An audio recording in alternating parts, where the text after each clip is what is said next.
Llegó el momento de dialogar, de decir las cosas claras, tal y como son. Esto es Desde Mérida, un programa para platicar de temas sociales, políticos y económicos que interesan a nuestra ciudad, a nuestro estado y al país. Noticieros Cadena Raza presenta Desde Mérida con Bernardo Orlais y Rodrigo Menéndez. Desde Mérida, comenzamos. Muy buenos días, les saluda Rodrigo Menéndez a través de 90.9 FM.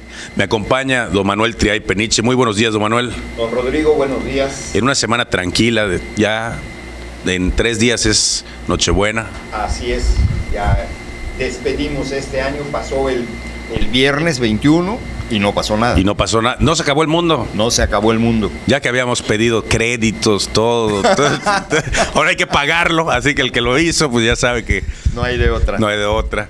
Se acabó la era maya, ¿no? Que ellos, no la era, el Bactum. El Bactum. Sí, es un ciclo. El ciclo. Un ciclo maya. 5,000. Así es. 5,125 años. Así es. Nos acompaña el abogado Cleominio Soreda Novelo. Cleominio, muy buenos días. Gracias, Rodrigo. Gracias, Manuel. Muy buenos días a todos ustedes. Efectivamente, acabamos de concluir 5,125 años de una era. Se dice fácil, pero iniciamos ahora otra que estoy seguro que no la vamos a ver finalizar. No. A ver, los que nos sigan, evidentemente sí. La verdad es que el escándalo fue sensacional. Yo creo que le benefició además a Yucatán. Yo creo que Yucatán tiene esa virtud. Yo creo que los mayas siguen dándole a Yucatán. Esa es una cuestión muy importante. Pero además esto se da dentro del entorno de una serie de cambios que se dan en el país, inclusive, que tienen que ver con un cambio en el gobierno, que tiene que ver con tantas cosas en el gobierno de Yucatán, en el gobierno federal también, y la importancia de la cultura maya, que nos vuelve a señalar que siempre estarán presentes en los temas importantes del universo. Así es, porque fue por todo el mundo se trajo esto del fin del mundo. Sí, hubo sitios donde las manifestaciones fueron terribles en China, no sé a cuántos dijeron que habían arrestado ya por manifestarse, quién sabe en qué forma. En fin, pero eso pues no hace más que comenzar un nuevo ciclo, que era el que señalaba. Bueno, de hecho, vino ayer el presidente Peña a dar fin al digamos, banderazo de finalización a la era aquí en Yucatán, con los mayas. Efectivamente, yo creo que además en una gira por demás interesante, que tiene que ver mucho con la cultura maya, precisamente, a dar algún evento precisamente en donde se edificó el Museo de la Cultura Maya, que la verdad tiene aspectos interesantísimos sobre esta etapa, esta civilización que tanto nos ha dado a Yucatán. De veras, yo estoy convencido que los mayas siguen dando, que nada más falta que los que ya descendemos de ellos hagamos nuestra parte, pero ellos ya hicieron su parte y la siguen haciendo. Abogado, hablando de momentos, épocas y eras, pues el 2012 le regala a tu partido la satisfacción de haber regresado de refrendar Yucatán y de haber regresado al... No solo se lo regala a mi partido, se lo regala al país. Me refiero a regresar a la presidencia. Una nueva etapa. La verdad es que yo creo que pues para el PRI es, evidentemente, como bien señalas, un éxito que podamos haber recuperado después de 12 años del gobierno federal. En el caso de Yucatán, bien lo señalas, esa experiencia vivida hace poco más de 5 años, con el regreso del PRI al gobierno estatal, encabezado en ese entonces por Ivonne Ortega Pacheco, y ahora refrendado con la participación de Rolando Zapata Bello. Evidentemente para el partido tiene una significación muy especial, pero también es un enorme reto para el partido. Es decir, hoy el PRI tiene que retomar el gobierno, sí, pero retomar a la ciudadanía. Entonces va a ser muy importante con qué actitud vamos a asumir esta transformación que el país está demandando. Es decir, para nadie es extraño que llega Enrique Peña Nieto al gobierno de Yucatán y lo hace en etapas complicadas, en un país envuelto en un tema de violencia muy importante. Eso te iba a decir yo, porque según los analistas, amigos que tengo, económicos más que políticos o sociales, en el aspecto social pues está complicado para o sea, político y social está complicado para el presidente Peña, pero en lo económico creo que el presidente Calderón le deja el país con una estabilidad pues bastante fuerte, con una reserva económica muy amplia, y dicen todos que el 2013, conforme ven que lo que se va, las políticas que está haciendo Enrique Peña, todo parece indicar que el 2013 va a ser un año con muy buena perspectiva económica para México. Pero yo no soy un experto en los temas financieros, mucho menos en el tema de la deuda y de la función pública y de la administración pública en el tema financiero, pero lo que sí entiendo es que vivimos un país con enormes problemas económicos, eso sí es cierto. Tenemos un enorme desempleo, un enorme subempleo, no se alcanzaron las expectativas que se nos dieron en el 2006 diciéndonos que este gobierno sería el gobierno del empleo, fue el gobierno del desempleo, eso sí. Y lamentablemente ni siquiera es el tema de no encontrar acceso a las plazas para poder trabajar. Eso ya de suyo es un problema. Somos un país con un enorme índice de eficiencia en materia de empleo. Pero lo más grave aún es que no pudimos resolver un problema mucho más grave, que es el del subempleo. Es decir, una cantidad importantísima de jóvenes que salen de las universidades y que no encuentran ocupación en el tema al cual se dirigieron los 4 o 5 años de su vida con el mayor esfuerzo. Entonces, ¿qué sucede? Encontramos que el país está sumido en eso. Oye, también tiene mucho que ver con el tema económico. Me va a decir, después cuando tenemos otro invitado después, se va hasta molestar cuando lo oiga, pero hombre, es que hay unos que estudian hasta antropología. Salen de allá 5,000 antropólogos, pues no hay para todos. Claro. Creo que fíjate, siguen dando, no dan para tanto. Hasta chamba tantos antropólogos ya no. Oye, lo que sí llama la atención es que pues Peña entra con algo que a mí, y he vivido muchos años, a mí no me había tocado vivir, ¿sí? Entra con una convocatoria a los partidos políticos, porque estoy seguro que se da cuenta de que solo no puede hacer nada, sobre todo que ya los partidos ya tomaron posesión en las cámaras. Antes eran unos cuantos. A partir de Zedillo ya no puede un partido hacer solo las cosas. Yo creo, así es, ¿no? Exactamente. Y ahorita está más complicado. Ahorita está más complicado porque no hace mayoría. Hacen mayoría los contrarios, otros. Entonces la situación es más difícil. Sí, pero al parecer hay voluntad de todos hoy sí que para que esto jale, sí, ¿no? Sí. Bueno, hay la propuesta del propio presidente Peña de la firma de un pacto que esperemos rinda frutos. Estamos un poco inquietos porque las muestras que hemos visto es que México entra a una dinámica diferente.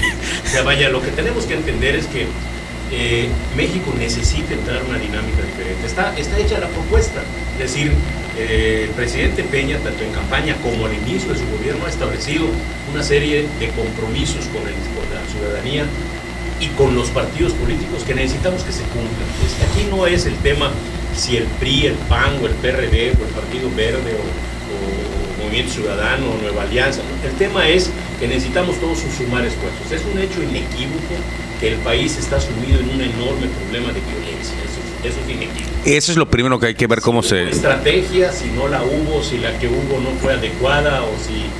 La razón que fuera, el hecho real es que hoy vivimos en el país un ambiente de violencia. La delincuencia organizada ha sentado sus reales en varios estados del país en una lucha que pudiera haber sido originalmente una cuestión específicamente de narcotráfico, y que hoy el narcotráfico es solamente un elemento, la punta del... y era el más importante del tema de la violencia en el país. Es decir, la delincuencia organizada hoy está en una lucha además de territorio.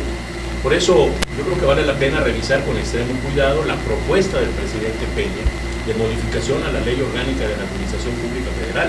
No es nada más el hecho de que hoy vamos a transformar la Secretaría de Gobernación para darle mayor o menor participación en algunos temas, o vamos a transformar la reforma agraria porque resulta que el rezago agrario es un asunto que nunca se alcanza. No, aquí el tema yo creo que tiene que ver precisamente con esa óptica que hoy enfrenta el gobierno federal de poder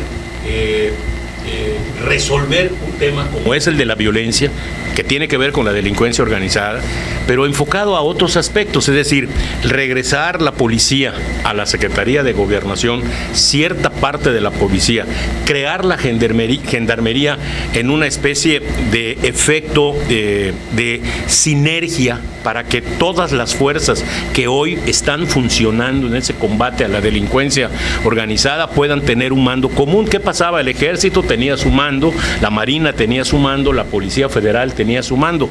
Hoy la Gendarmería va a agrupar, va a aglutinar esos esfuerzos de policía para que podamos enfrentar un elemento común a esas fuerzas que es el avance de la delincuencia organizada. Yo creo que ese es un tema. Pero, abogado, también estás hablando de que la delincuencia organizada pues tiene mejores armas, más dinero, más todo, ¿no? Yo creo, aunque nuestra policía está bastante bien organizada y adiestrada, digamos, pero los otros ya no tienen. Hay estados donde ya no tienen pudor de matar un niño o lo que sea por unos lentes o por una casa, o porque les ven feo o porque quieren a tu mujer. O sea, yo creo que ya se volvió esto como un cáncer social inagotable. No solamente nos hace falta. Es que de una lucha entre el gobierno y el narcotráfico, ¿sí?, se convirtió en una lucha interna del narcotráfico, sí, claro, además de la lucha con el gobierno. Sí.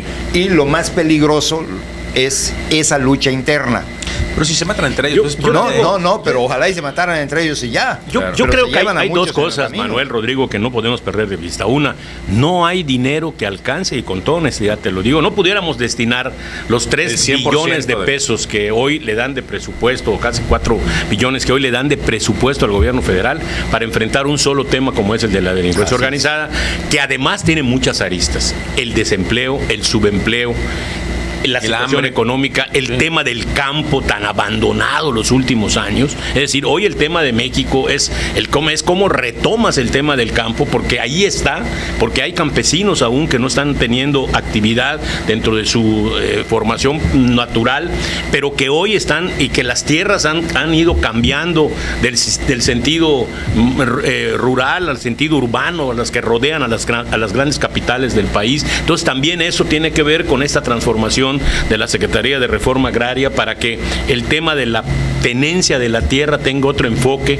que se salga del tema del desarrollo social y se vaya más al del enfoque completo de la tenencia de la tierra, que ya no es rural y que puede llegar a ser urbana. Ese es un tema que tiene que ver además con la lucha por el territorio. La delincuencia organizada también agota el tema de la lucha por el territorio. Es decir, la venta de protección, el secuestro, sea encaminado a una lucha territorial. Hoy, por ejemplo, reconocemos, cuando uno ve el mapa de la delincuencia organizada en el país, uno puede señalar con colores a qué cartel pertenecen determinadas zonas del país. Esa es una lucha que hay que tomar, y yo creo que el esfuerzo del gobierno federal va encaminado a través de esa transformación a esa lucha. Pero además, yo creo que tengo un punto de vista muy personal. Yo creo que, independientemente de que podamos discutir o no si había una estrategia clara o no en el gobierno de Calderón, lo que sí es un hecho real es que hubo una confusión.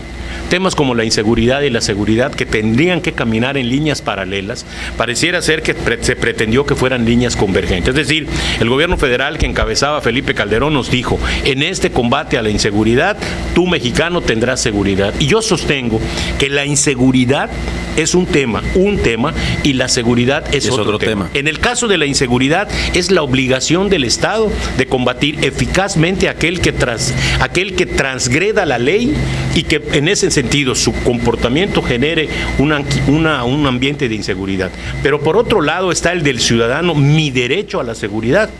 Yo tal vez, para poderlo ejemplificar, pudiera utilizar el tema de Yucatán, por ejemplo. En Yucatán, ¿por qué somos un estado seguro? Bueno, porque hay toda una cultura, hay una política que entendió esa diferenciación. Y lo digo además con conocimiento. El tiempo que estuve de secretario general de gobierno, podía yo ver con toda claridad cuál era el objetivo al cual se encaminaba el gobierno en ese entonces. Una es garantizarle a los ciudadanos la seguridad. ¿A través de qué? Bueno, nosotros salimos a la calle y encontramos permanentemente patrullas de la Secretaría de Seguridad Pública, ahora en ese entonces de la Secretaría de Protección y Vialidad, retenes que tanto molestan a ciertas personas y que están ahí como una medida de seguridad, precisamente. Que ojalá permanezcan. Y yo creo que el retén tiene un doble efecto, es decir, los operativos de la policía, porque el retén, el concepto el alcoholímetro y también un poquitito estar pendiente de los malos. Claro. O sea, que estemos muy cerca de los malos. Entonces, Yucatán tiene toda una cultura, tiene toda una estrategia de garantía a la seguridad. Tu ciudadano puedes sentirte seguro caminando por las calles de Mérida. Ese es tu derecho y yo te lo voy a cuidar. Por otro lado, el esfuerzo que tengo que realizar para que en el combate a la inseguridad yo sea eficaz. Pero no me puedes decir que ya cumplí con combatir a la inseguridad yo tengo que reconocer que me estás cumpliendo mi derecho a la seguridad. Son dos líneas que corren paralelas, que exigen un esfuerzo del gobierno, pero que son distintas. Una es la obligación del combate a la inseguridad y la otra es la garantía de que mi derecho a la seguridad está a salvo. Pareciera ser que eso es lo que se ha confundido. Entonces, descuidamos la garantía del derecho de la seguridad porque hemos invertido tiempo, dinero y esfuerzo, aunque no suene como comercial, en el tema del combate a la inseguridad. ¿Qué es lo que pasó? Como el combate a la inseguridad fue ineficiente o insuficiente, los mexicanos dejaron de tener seguridad, sino que se lo pregunten a los que viven en Tamaulipas, a los que viven en Chihuahua, a los que viven en Nuevo León, a los que viven en tantas partes. En Nuevo León ya no viven, ya viven en San Diego. Bueno, en los que viven, y algunos ya se vinieron a vivir aquí, pero había que revisar con mucho cuidado. Ese es un tema, y yo coincido, Rodrigo, el tema es eminentemente también económico. Pero yo no creo que exista un esfuerzo suficiente del gobierno federal, de donde el país que sea, para tratar de competir en el terreno económico contra la delincuencia organizada. Primero, porque el dinero que se maneja, para hablar de alguna manera administrativa, dentro del gobierno federal, no tiene la misma libertad con el que maneja la delincuencia organizada, que no tiene límites. Es un esfuerzo del Estado tratar de limitar el acceso a ese dinero, pero evidentemente siempre encontraremos mecanismos que al Estado le restringen y que a la delincuencia organizada le permiten operar. Yo creo que tiene que ver mucho, primero, con una cultura de la legalidad. En este país lo que necesitamos los mexicanos es aprender a tener una cultura de la legalidad. Yo les quiero contar una experiencia que la he referido muchísimo, que me sirvió durante el tiempo los 6 años que fui senador. En una ocasión estaba yo hablando sobre el juicio sumario fiscal que yo encabecé, fui de los promotores de la iniciativa que transformó el tema fiscal, el juicio sumario y el juicio en línea, y dábamos en Guadalajara reunidos con los directores de ingresos de los estados, los que cobran la lana en los estados. Y al terminar había gente que fue a escuchar las pláticas, y cuando terminó se me acercó una persona y me dijo: oiga legislador, fíjese que yo tengo una duda. Hace muchos años, cuando yo era un joven y encontraba que había delincuencia, decía: estos delincuentes los va a meter al orden la policía. Pero empecé a descubrir que esos malos estaban asociados con esos que los tenían que meter a la cárcel. Entonces empecé a tenerle miedo a los malos, pero también a los policías, porque eran peor, estaban trabajando con los malos. Dije, no, pero a esos policías y a esos malos, el Ministerio Público los va a meter al orden. Y empecé a tener miedo del Ministerio Público porque empecé a encontrar que temas como la corrupción, la impunidad, eran el tema diario. Entonces empecé a tener temor. Dije, no, los jueces los van a meter al orden. Entonces descubrí que empiezo a leer que también a nivel de jueces hay una enorme corrupción que ha permitido una gran impunidad. Y dije, no, los que tienen que resolver esto son los legisladores, porque ellos van a hacer las leyes. Pero ahora yo también les tengo mucho miedo a ustedes, porque resulta que cuando me estoy terminando de aprender una ley, ya me salieron con una nueva, entonces ya no puedo cumplir la ley, porque cada día hay leyes, muchas leyes nuevas. Yo creo que, y ahí tiene toda la razón. Lo que no se dio cuenta es que se resuelve el problema y pone en orden a todos, Hacienda. Yo creo que pensar que el Estado de Derecho deviene de la multiplicidad de leyes es un error. Yo creo que tenemos que entrar. Hay una parte que no se ha cumplido. Hoy estamos exigiendo a las policías que cumplan, estamos exigiendo al Ministerio Público que cumpla, les pedimos a los jueces que apliquen la ley y le pedimos a los legisladores leyes justas. Solo falta un elemento, para mí el más importante, el de cultura del cumplimiento de la ley. que yo cumpla la ley porque es una condición indispensable para la convivencia humana. Si llego a esa convicción, a lo mejor estoy ayudando a que esto avance un poquito mejor. Si logramos eso, si trabajamos unidos en esto, yo estoy seguro que vamos a alcanzar cuando menos un estadio de mejor tranquilidad, y a lo mejor empezar a alcanzar un estadio en el que la garantía del derecho a la seguridad esté presente. Pues, abogado, le agradecemos mucho que nos haya acompañado acá desde Mérida. ¿Algo que quiera comentar antes de...? No, aprovechar esta oportunidad para desearles a todos que el próximo lunes en la noche, en familia, disfruten del espíritu navideño. Recordemos cuál es el espíritu de la Navidad. La Navidad no es una fecha para conmemorar comercialmente las cosas. Es una etapa o un día específico para que nos acordemos de la importancia de la familia, del amor, de la amistad, de tantos valores que durante el año hemos perdido. Y que ya que no se acabó el mundo, aprovechemos que el año 2013 sea un año de enormes retos. El Estado, los gobiernos han hecho, en el caso de Yucatán y en el caso del gobierno federal, han hecho su esfuerzo. Plantearon presupuestos que pretenden no ser tan lastimeros en materia económica para que esto salga adelante, tanto en el gobierno estatal como en el gobierno federal. Y pongamos los ciudadanos nuestra parte, pongamos todo nuestro esfuerzo en el 2013 para que el país pueda marchar mucho mejor, y todos haciendo nuestra parte, unos cumpliendo la ley, con una cultura del cumplimiento de la ley, pero además apostando al desarrollo del país. Yo quiero desearle a todos una muy feliz Navidad y desde luego un muy próspero año 2013. Que este año de inicio de la nueva era sea de inicio de nuevos estadios de mejor vida. Muchísimas gracias, abogado. Así es, gracias, y te deseamos también que sea tan fructífero como ha sido todos estos años que has pasado tú en la vida. Afortunadamente. Pues nos vamos a un corte comercial y cuando regresemos seguimos aquí desde Mérida nos va a acompañar Irving Berlín Villafaña. Él es director del Ayuntamiento de Mérida de Cultura. Volvemos.